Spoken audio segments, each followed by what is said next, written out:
Hello students, how are you. कैसे हैं आप सब। उम्मीद कर रहे हैं कि आप लोग अच्छे से अपनी पढ़ाई कर रहे होंगे। आइए आज के सेशन में हम लोग स्टार्ट करते हैं एरिया बाय इंटीग्रेशन, जो हमारा तीसरा पार्ट है आज का। इसमें लेना है y बराबर log x, फिर x बराबर हाफ और x बराबर 3/2 और x चार आइटम को ध्यान देना आपको। चार आइटम से घिरा क्षेत्रफल। तो अभी चार आइटम से घिरा क्षेत्रफल आपको टेस्ट करना है। तो देखिए ये हमारी एक्स एक्सिस है। मैं एक्स एक्सिस को थोड़ा टेढ़ा लिख देता हूँ, फिर कर्व को भी टेढ़ा कर देता हूँ।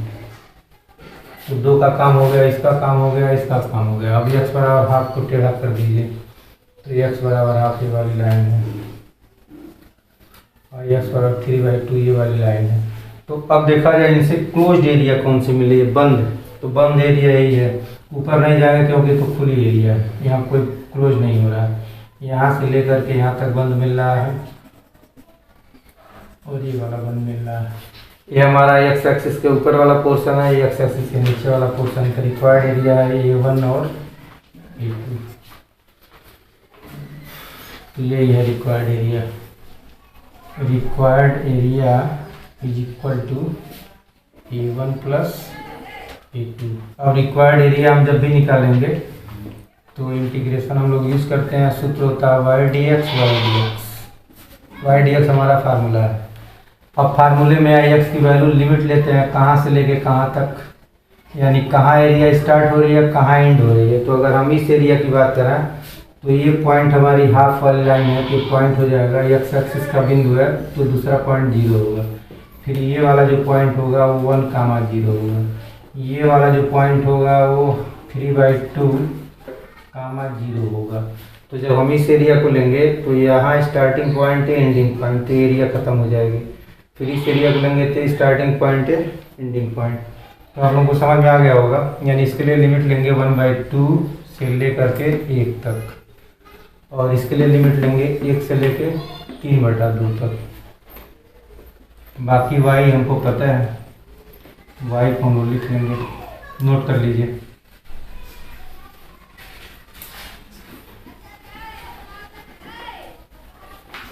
और log x का इंटीग्रेशन भी याद कर लेना चाहिए। log x का इंटीग्रेशन कुछ याद भी कर लेना चाहिए। x log x minus x आता है, ये आता है log x का इंटीग्रेशन, क्योंकि एक तरह से सूत्र की तरह से भी हम लोग याद कर सकते हैं, कोई दिक्कत नहीं है। करेंगे तो भी इतना ही आएगा। अब इसी में मान भरना है।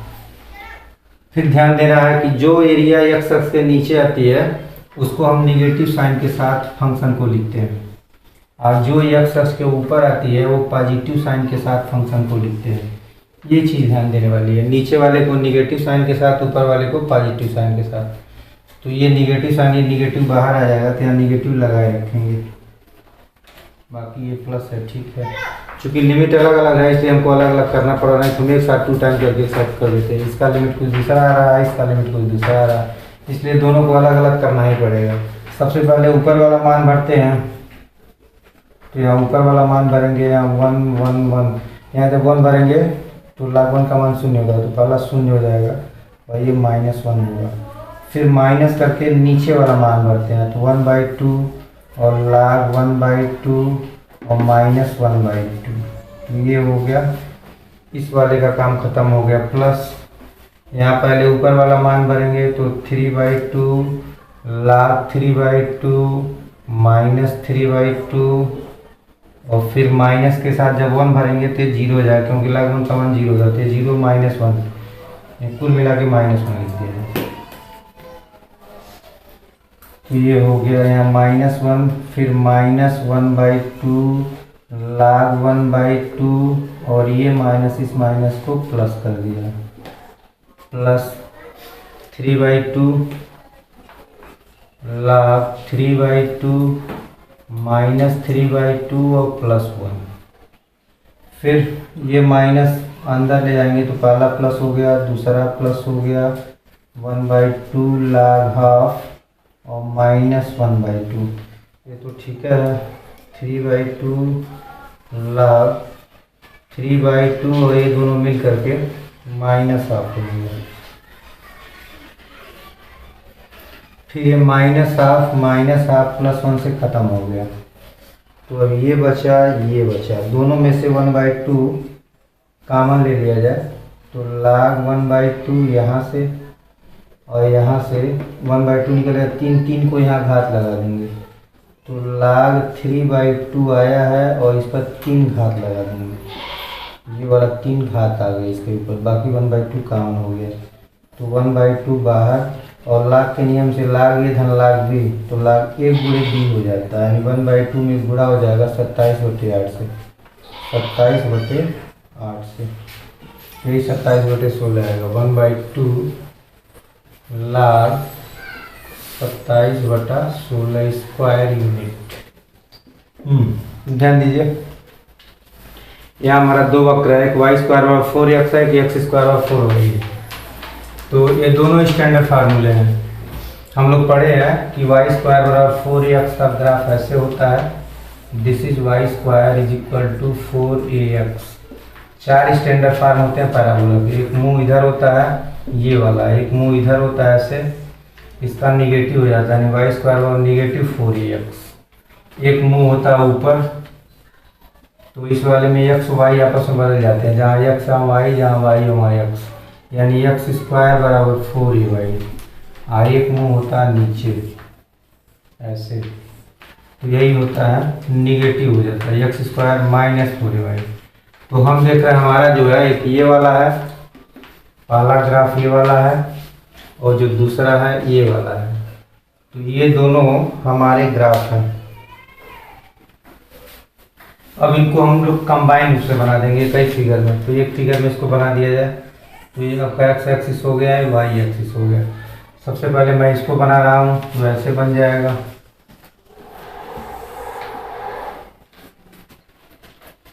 और इस वाले को बना दिया जाए तो इसका मुंह ऐसे हो जाएगा। ये हमारा ग्राफ बना।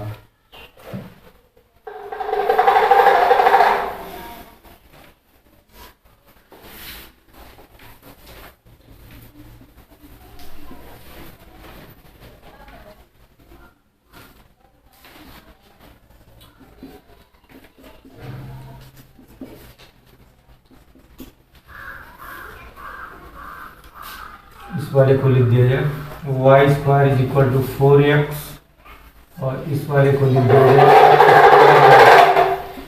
4y। अब इन दोनों के बीच की जो एरिया है, this is the required area, ये हमको फाइंड आउट करना है। तो हमारा नियम का था, फाइंड आउट करने का नियम ये है कि या तो हम किसी एक एक्सिस की मदद लेते हैं, या तो y एक्सिस की मदद लें या x एक्सिस की मदद लें। जनरली हम लोग x एक्सिस को ही प्राथमिकता देते हैं।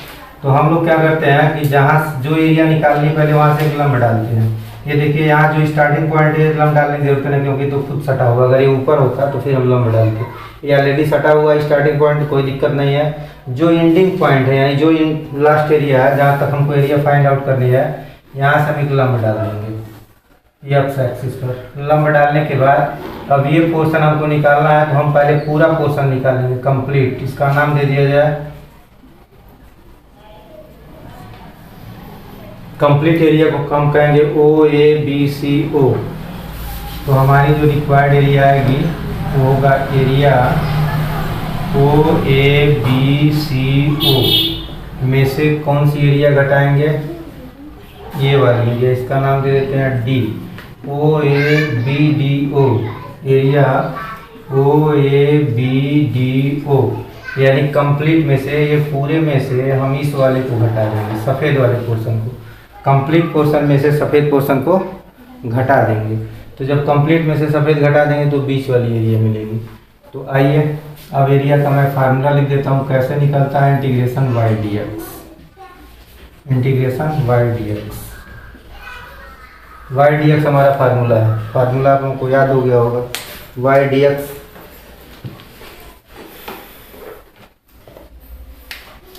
अब सबसे ज़रूरी होता है, जो सबसे इम्पॉर्टेंट चीज़ है, बिंदु को निकालना, यानी कहाँ से हमारा स्टार्टिंग पॉइंट है और क्या एंडिंग पॉइंट है। तो स्टार्टिंग पॉइंट तो हम लोग जान रहे हैं 0 0, स्टार्टिंग पॉइंट तो 0, मूल बिंदु से शुरू हो रहा है, कहाँ तक जा रहा है, यहाँ तक। तो ये पॉइंट हमें निकालना पड़ेगा। अब ये पॉइंट कैसे निकालेंगे, इस पॉइंट को निकालने के लिए अगर हम ये पॉइंट निकाल रहे हैं B वाला, तो इसका जो पहला पॉइंट होगा वही यहाँ पहला होता है। तो पहले हम इस पॉइंट को निकाल लें। तो हम एरिया इसको अभी करने से पहले, यानी ये हमारा दूसरे नंबर पर काम हो गया, तो हम आपको समझाने के लिए बता दिए हैं। सबसे ज़रूरी है पॉइंट बी को फाइंड आउट करना। तो हम लिखेंगे हल, हम यहीं शुरू करेंगे। हल चित्रानुसार बिंदु बी के लिए, जैसा चित्र तो निश्चित रूप से आपको बनाना है, चित्र ही सब कुछ समझाता है।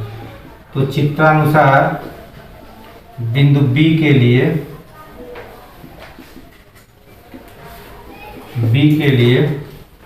एक्स स्क्वायर बराबर 4y तथा वाई स्क्वायर बराबर 4ax, इन दोनों को हल करेंगे। हल करने पर जब भी दो चीज़ें हम हल करते हैं तो इंटरसेक्शन पॉइंट मिलता है। इंटरसेक्शन पॉइंट हमको मिल जाएगा। किसी भी चीज़ का इंटरसेक्शन पॉइंट निकालना हो तो जो दो चीज़ें काटती हैं उन्हीं को हम लोग सॉल्व कर देते हैं। तो इन दोनों को सॉल्व करेंगे। देखिए इसमें कंबाइन कर लिया जाए तो y का मान 1 में से चाहे x का मान कहीं से निकालना है। इसको मान लेते हैं हम समीकरण नंबर 1 और इसको समीकरण नंबर 2। तो समीकरण 2 से x का मान समीकरण 1 में रखने पर, चाहे 1 से मान निकालिए 2 में रखिए या 2 से मान निकालिए 1 में रखिए, समीकरण 2 से x का मान समीकरण 1 में रखने पर, तो x का मान होगा वाई स्क्वायर बटा 4। तो जहाँ x है वहाँ वाई स्क्वायर बटा 4 लिख के 2 पावर लगा देंगे बराबर 4y। तो हम यहाँ से x का मान निकाले वाई स्क्वायर बटा 4, ये यहाँ भर दिए। तो x का मान वाई स्क्वायर बटा 4 भर के और फिर यहाँ चूँकि पावर है तो पावर लगा दिए। अब इसी को सॉल्व कर दिया जाए तो यहाँ से हो जाएगा y पर 4 power upon 16 is equal to 4y। तिरछे तिरछा गुणा कर लिया जाए तो y पर 4 इज इक्वल टू 64y होगा। फिर इसको लिख दिया जाए y पर 4 minus 64y is equal to 0। इसको भी हमने बाएं कर लिया। फिर यहाँ से y कामा ले लेंगे तो y पर 3 माइनस 64 इज इक्वल टू 0। तो एक y की वैल्यू तो 0 मिलेगी, यहाँ से एक खंड 0, y का मान 1 शून्य होगा और दूसरा खंड यहाँ से होगा y पर 3 माइनस 64 बराबर 0। तो y पर 3 बराबर 64 होगा या y की वैल्यू 4 आएगी। आप भी समझ रहे होंगे 64 का घनमूल, या एक लाइन लिख लें या 4 पर 3 पावर 3 3 कट जाएगा। तो y की वैल्यू आ गई 4। तो y की वैल्यू 4 आ गई तो हम लोग x का भी मान निकालेंगे। पहले यहाँ से देखिए y शून्य हम इसमें भरते हैं, इस वाले में पहले में, तो x भी 0 आएगा। तो एक पॉइंट हमको मिलेगा 0 0, x पर 0 y 0। एक y को 4 यहाँ भरेंगे तो 4 4 4 का स्क्वायर होगा, x की वैल्यू 4 आएगी और 4 नहीं बल्कि प्लस माइनस 4 आएगी। तो यहाँ से हमारा 2 पॉइंट मिलेगा, एक मिलेगा +4 कामा 4 और एक +4 माइनस 4 कामा 4। तो ये वक्र जो काटेंगे, 1 मिनट माइनस 4 4 नहीं 1 4 ही है एक्चुअली। अगर y में 4 बना तो स्क्वायर की वैल्यू 16 होगी, तो इसकी वैल्यू प्लस माइनस 4 हमको मिलेगी। लेकिन कटिंग पॉइंट तो एक ही लेंगे, ये बल्कि यूज करना ठीक नहीं है। 4 4 तो एक पॉइंट हमारा मिला 0 0 और एक 4 4। तो देखिए 0 0 तो दिख ही रहा आपको, यानी दोनों वक्त काटेंगे तो 0 0 पर काटेंगे, जो ऑलरेडी हम लोग देखे हैं मूल बिंदु पर। ये जो पॉइंट आया 0 0 और दूसरा 4 4, यानी x को 4 लेंगे तो y, तो ये b का जो पॉइंट होगा 4 कामा 4। तो जब ये पॉइंट निकल गया तो यहाँ से लंब डालते हैं तो इसकी जो पहली वैल्यू होती है वही यहाँ पहली वैल्यू मिलती है, यानी 4 और दूसरी वैल्यू 0 होगी, चूँकि हमारा x एक्सिस है। तो जब इसको हम हल कर दिए तो यहाँ से हमारा पहला पॉइंट निकल गया, यहीं से मिल जाता है। चलिए यही सबसे ज़रूरी था हल करने वाला काम। उसके बाद अब हम अपने सवाल पर आते हैं। हम निकालेंगे रिक्वायर्ड एरिया। तो रिक्वायर्ड एरिया में y dx y का मान भर दिया जाए। अब देखिए y dx, इस एरिया को लेंगे OABCO। तो OABCO में ध्यान दीजिए, OA ये हमारा पॉइंट है, फिर BA है, फिर CA है, फिर O। तो जब OABCO की बात करेंगे तो आउटर कर्व ये मिल रहा है, ये बाहर वाला। तो बाहर वाला क्या है, वाई स्क्वायर बराबर 4x। तो कहानी में हम 4x यहाँ लिखेंगे क्योंकि y की वैल्यू लिखते हैं हम लोग, y लेते हैं तो वाई स्क्वायर का मान 4x है, तो y होगा कहानी में 4x। तो यहाँ हमने लिख दिया √4x। अब आइए इस एरिया की बात करें, कौन सी area, O A B D O. तो ओ ए बी फिर बी के बाद डी, डी मतलब ऐसे चलेंगे हम, ऐसे ऐसे। तो इसमें हमारा आउटर कर्व हो रहा है, एक कर्व आ रहा है, एक कर्व कौन सा है, एक्स स्क्वायर और 4y। यहाँ y की वैल्यू होगी एक्स स्क्वायर बटा 4। तो आपको समझना है कि कौन सा एरिया निकालेंगे तो कौन सा कर्व लेंगे। हम लोग बाहरी कर्व लेते हैं। जब ये एरिया निकलेगी तो इस कर्व के टच में है, तो इस वाले कर्व को लेंगे। और जब ये कंप्लीट एरिया निकलेगी तो इसको हम थोड़ी देर में मिटा दें, इससे कोई लेना देना नहीं है। ये कंप्लीट एरिया में इस कर्व को लेंगे, और जब इस एरिया को लेंगे तो इसको मिटा देंगे, इसका कोई मतलब नहीं है। तो इस एरिया में इस कर्व को लेंगे। बात समझ में आ गई होगी। इसके बाद आगे हम लोग बढ़ा देते हैं, बाकी फिर आप सॉल्व कर लेंगे, सॉल्व तो करना जानते हैं आप लोग। चलिए अब लिमिट की बात करें तो लिमिट हमारा जो है, जब ये आउटर निकालेंगे तभी वही दोनों का लिमिट सेम होगा, 0 to 4 0 to 4 दोनों के लिए, 0 to 4 इसके लिए भी, 0 to 4 इसके लिए भी। क्यों? क्योंकि यहाँ से स्टार्ट कर रहे हैं और यहाँ एंड कर रहे हैं, चाहे इस वाले वक्र की बात हो चाहे इस वाले वक्र की बात हो। तो इसको कर लिया जाए। काणी 4 का मान 2 होता है, ये x पर 1/2 पावर कर देना है काणी को, और इसी का इंटीग्रेशन हमको निकालना है। ये हो गया 0 to 4 dx माइनस यहाँ 1/4 को बाहर कर देंगे, एक्स स्क्वायर का इंटीग्रेशन निकालना है 0 to 4। तो ये हो गया 2, इसका इंटीग्रेशन होता है 3/2 बटा 3/2 बटा 3/2। यहाँ 0-1/4, इसका होगा 3/3, 2 पर 3/3, 0 to 4। तो ये हो गया 2, इस 3/2 को ही बाहर कराएं तो जब बाहर जाएगा तो 2 ऊपर चला जाएगा, 2 ऊपर तो 2 दूना 4 हो गया बटा 3, और ये एक्स पर 3/2, 0 to 4 माइनस ये भी बाहर आ जाएगा तो 1/12, ये 4 3 12, ये एक्स पर 3 फिर 0 to 4। तो ये हो गया 4/3। पहले हम ऊपर वाली वैल्यू भरेंगे, यानी एक्स के सामने 4 भरेंगे, तो 4 पर 3/2 पावर माइनस 0 भरेंगे, 0 पर 3/2 पावर, ये इसका काम हो गया माइनस 1/12। पहले ऊपर वाली वैल्यू यानी 4 पर 3 माइनस 0 पर 3, तो ये हो गया 4/3। 4 पर 3/2 की वैल्यू होगी, 4 को 2 पर 2 लिख दे रहा है, इसके ऊपर 3/2, तो ये 2 2 कैंसिल हो जाएगा, माइनस ये तो शून्य हो गया, छोड़ दिया जाए। ये हो गया माइनस 1/12 और ये 64। तो यहाँ आंसर लिख दिया जाए इसका 4/3 इंटू ये 2 पर 3 पावर 8 हो गया, माइनस इसको 4 से काट दिया जाए तो 4 3 12 और 4 16 64। तो ये 8 चौक के 32 हो गया बटा 3 माइनस 16/3। तो 16/3 आंसर आएगा स्क्वायर यूनिट। तो इसका आंसर मिलना चाहिए 16/3 स्क्वायर यूनिट। क्वेश्चन नंबर 7 हमारा सवाल दिया हुआ है, वक्र y² - x - 1 बराबर 0 तथा y² धन x - 1 बराबर 0 द्वारा घिरे भाग का क्षेत्रफल ज्ञात कीजिए। तो पहला जो हमारा कर्व है ये y² - x - 1 बराबर 0, इसको हमने प्लॉट कर दिया तो ये कर्व हमारा मिला। इसको मैं लिख दे रहा हूँ y² - x - 1 = 0। फिर हमने इसको प्लॉट किया y² + x - 1 बराबर 0 को, तो ये हमारा ऐसे प्राप्त हुआ। ये हमारा है y² + x - 1 = 0। चूंकि हमको दोनों से घिरे हुए भाग का क्षेत्रफल चाहिए, तो हमारा जो आवश्यक क्षेत्रफल है वो यही क्वेश्चन है, यहाँ मैं लिख दिया हूँ। रिक्वायर्ड एरिया = एरिया ABCD, ए से चला ए से बी पर, बी से सी पर, सी से डी पर और डी से ए पर, मतलब ये हमारा क्वेश्चन है। आप देख रहे हैं कि ये चूंकि सबका गुणांक जो ये इक्वेशन दिख रहा है ऐसा ही ये भी दिख रहा है, सेम दिख रहा है, सिर्फ माइनस प्लस का अंतर है, इसलिए सिर्फ डायरेक्शन इसका बदलेगा। एक का डायरेक्शन मुंह लेफ्ट साइड में, एक का मुंह राइट साइड है। बाकी ये जो एरिया है, जो 4 खाने बन रहे हैं, ये चारों खाने हमारे सिमेट्रिक होंगे। तो हम क्या करेंगे, इसका एरिया निकालने के लिए एक भाग का निकाल के ऐसे में हम 4 का गुणा कर देंगे। यहाँ हमने लिख दिया है एरिया ABCDA, और इसको निकालने के लिए हम ABOA में 4 का मल्टीप्लाई कर देंगे।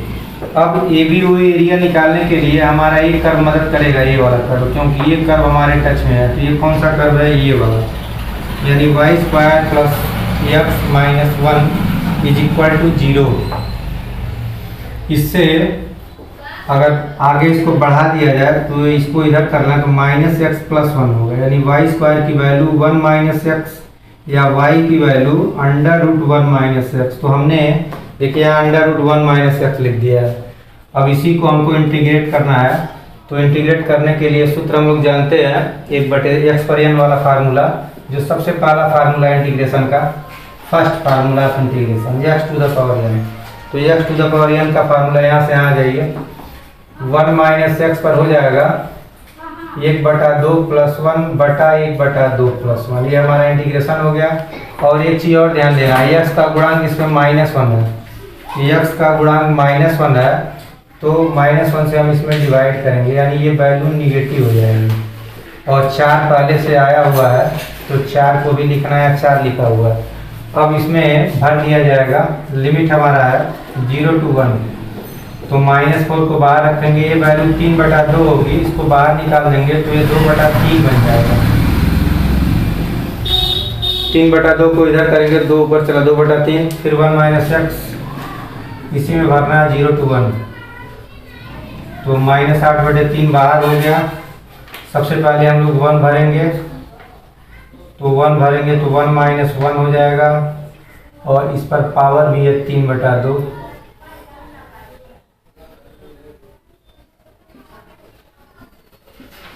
पावर भी है 3/2, तो 1 - 1 पर 3/2 हो जाएगा, और माइनस, अब 0 भरेंगे तो 1 - 0 पर 3/2 हो जाएगा। तो हमारा आंसर मिल जाएगा -8/3 बाहर, ये 0 हो गया, 0 से कोई मतलब नहीं, यहाँ 1 मिला, और 1 पर हो गया 3/2 पावर। आप जानते हैं कि किसी संख्या पर अगर 1 पर कोई भी पावर लिखा हो तो उसकी वैल्यू 1 होती है। तो 1 पर अगर 3/2 है तो वैल्यू 1 ही होगी, माइनस ये है, दोनों का गुणा करेंगे तो 8/3 स्क्वायर यूनिट आना चाहिए, 8/3 वर्ग इकाई। नंबर 8 है, हमारा वक्र दिया हुआ है x = 3 cos t तथा y = 2 sin t। इसके माध्यम से जो भी वक्र निर्मित हो रहा है उसका परिबद्ध क्षेत्रफल बताना है। तो हमने क्या किया, इसको x/3 = cos t, इसको y/2 = sin t बनाने के बाद दोनों, इसको इक्वेशन नंबर 1 मान लिया जाए, इसको इक्वेशन नंबर 2 मान लिया जाए, तो 1 का स्क्वायर प्लस 2 का स्क्वायर, तो ये चीज़ हमको मिला, एक दीर्घवृत्त मिल गया। और इसी दीर्घवृत्त का परिबद्ध क्षेत्रफल हमको निकालना, कहने का मतलब दीर्घवृत्त का क्षेत्रफल निकालना, कंप्लीट एरिया। तो x पर 3 खाने की दूरी कवर किया, y पर 2 खाने की दूरी कवर किया है, तो यहाँ से हमारा एक पॉइंट मिल गया 0 0, ये मिल गया 3 0। अब एरिया निकालने का हमारा फार्मूला होता है y dx, area = y dx, और लिमिट हम लेंगे 0 से लेके x की पहली वैल्यू, यहाँ x की पहली वैल्यू 0 to 3, y का मान हमने यहाँ से निकाल लिया, जो हमको मिला 4/9 9 - x² अंडर रूट में, 4/9 को बाहर कर दिया गया 2/3, और एक काम और किया गया कि सिर्फ हम इतने का एरिया निकालना है, सिर्फ चौथाई भाग का, और इसी चौथाई भाग का निकाल के इसी में हम 4 का मल्टीप्लाई कर देंगे तो पूरी एरिया मिल जाएगी। 4/9 का वर्गमूल निकल गया 2/3, 4 बाहर है, बाकी इसका इंटीग्रेशन कर दिया जाए। तो आइए इसका इंटीग्रेशन कर दिया जाए। फार्मूला हमारा होता है इसका 1/2 x √a² - x² plus a² sin inverse x/a, लंबा फार्मूला है। इसी फार्मूले का मैं यहाँ प्रयोग कर रहा हूँ, इसको a² x², तो ये इसका रिजल्ट आ जाएगा 8/3 तो बाहर है, फिर फार्मूले में आता है 1/2, 1/2 के बाद x के बाद अंडर रूट में जो चीज़ है वही चीज़, यानी 9 - x² प्लस a² का मान 9 है, a² का मान 9 है, फिर साइन इनवर्स x/a, a का मान 3, तो x/3, लिमिट हमारा है 0 to 3, तो यहाँ 0 हो जाएगा, ये 3 हो जाएगा। फिर यहाँ से 2 से 8 को काट दिया जाए तो 4/3 हो गया। सबसे पहले हम ऊपर वाली वैल्यू भरते हैं हर जगह, फिर नीचे वाली वैल्यू। तो ऊपर वाली वैल्यू भर लिया जाए तो 3 यहाँ भरेंगे, फिर 3 यहाँ भरेंगे, तो 9 में से 9, ये 0 कंप्लीट 0 हो जाएगा। तो 0 प्लस यहाँ आ जाए तो 9 हो गया, ये 3/3, 3/3 कट के 1 हो गया। साइन इनवर्स 1 की वैल्यू 90 डिग्री होती है, जिसको मैं π/2 लिख दे रहा हूँ। तो इसका मान हो गया, ऊपर वाली वैल्यू हमने सब पुट अप कर लिया, माइनस करके नीचे वाली वैल्यू पुट करेंगे यहाँ पर 0, तो इसको 0 बना देगा। और यहाँ भरेंगे तो 0/3, तो साइन इनवर्स 0 की वैल्यू भी 0 होती है। 0 में 9 का गुणा करेंगे तो सब 0 हो गया। तो ये मान मिल गया 4/3, ये 9π/2, यही आना चाहिए आंसर। इसको काट दिया जाए 2 से, 2 टाइम और ये 3 टाइम, 3 दूना 6π, 6π² यूनिट, 6π² यूनिट। क्वेश्चन नंबर 9 दिया है x के ऊपर परवलय y² बराबर ax तथा वृत्त x² + y² - 2x बराबर 0 द्वारा घिरे क्षेत्र का क्षेत्रफल ज्ञात कीजिए। तो इसमें हमने क्या किया है, आप देख भी रहे हैं कि पैराबोला दिया हुआ है y² बराबर ax, इसका हमने फिगर बना दिया है। y² बराबर ax से हमारा पैराबोला है, वही हमारा सर्कल है x² + y² - 2ax। मैं यहाँ लिख दिया हूँ दोनों को। सर्कल को थोड़ा सा ठीक कर लिया जाए तो यहाँ से हमको मिल जाएगा y² बराबर -2x - x²। यहाँ से मैं y का मान निकाल लिया, तो y का मान हो गया इंटीग्रेशन के लिए।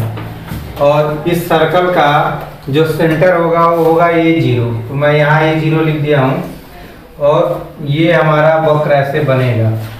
तो हमको घिरा हुआ क्षेत्रफल निकालना है, बीच की एरिया निकालनी है। ये ऊपर भी है और नीचे भी है, तो हम क्या करेंगे, ऊपर वाली एरिया निकाल करके इसमें 2 का मल्टीप्लाई कर देंगे। यहाँ हमने लिख दिया है required area equal to area OABCO। ये हमारा O है, ये A है, A फिर BCO, OABCO यही एरिया, और प्लस नीचे वाला OEFDO, OEFDO ये और ये। तो इन दोनों को निकालने के लिए हमने क्या किया है कि इसको निकाल के ऐसे में 2 का गुणा कर दिया है, क्योंकि ये दोनों सेम टाइप के हैं। तो इसका निकाल लेंगे, 2 का गुणा कर देंगे, दोनों निकल जाएगा। 2 टाइम एरिया OABCO। फिर OABCO को निकालने के लिए आप ध्यान दीजिए फिगर में, तो एक बार हमें पूरी एरिया निकालनी पड़ेगी, पूरी एरिया। और पूरी एरिया में से ये जो नीचे वाला वाइट पोर्शन है, वाइट पोर्शन माइनस करना पड़ेगा। तो ये चीज़ मैं यहाँ लिख दिया हूँ। पूरी एरिया हमारा निकलेगा सर्कल से, क्योंकि सर्कल के कवर में पूरी एरिया आ रही है, और पैराबोला के कवर में नीचे वाले में हमने पैराबोला को लिख दिया। लिमिट हमारा होगा 0 to a, ये पहला, इसका पहला 0 to a, यहाँ भी 0 to a। यहाँ हमने सर्कल को लिया है, यहाँ पैराबोला को लिया है। इसी को आगे बढ़ाएंगे और इसी को सॉल्व करेंगे तो हमारा रिक्वायर्ड एरिया मिल जाएगा। तो आज के सेशन को हम लोग यहीं समाप्त करते हैं। फिर नेक्स्ट सेशन में जो भी सवाल है उसको हम लोग देखेंगे। तब तक के लिए